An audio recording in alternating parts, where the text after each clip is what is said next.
कहानी लोमड़ी या शेर। रोजमर्रा के जीवन की ऊब से परेशान होकर राम आध्यात्मिक खोज पर जाने का निर्णय करता है। उसने गांव के पास के जंगल में कुछ दिन बिताने का निश्चय किया। हर दिन वह जंगल में ध्यान करता और जब भूख लगती तो गांव आ जाता।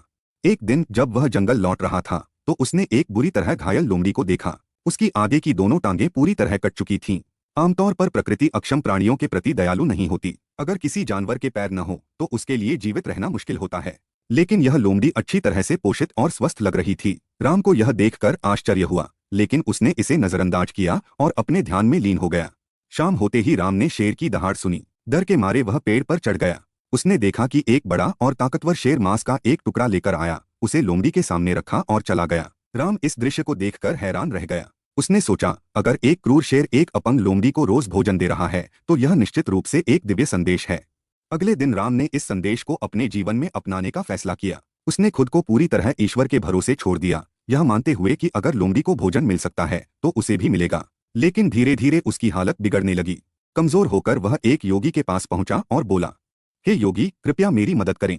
मेरे पास एक दिव्य संदेश आया और मैंने उसके अनुसार चलने की कोशिश की, लेकिन मैं इस हाल में पहुंच गया। योगी ने पूछा, क्या हुआ? राम ने जवाब दिया, मैंने देखा कि एक अपंग लोमड़ी को एक क्रूर शेर रोज भोजन दे रहा है।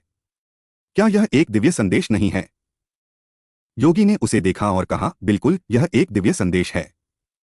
लेकिन यह बताओ कि तुमने लोमड़ी की तरह बनने का फैसला क्यों किया?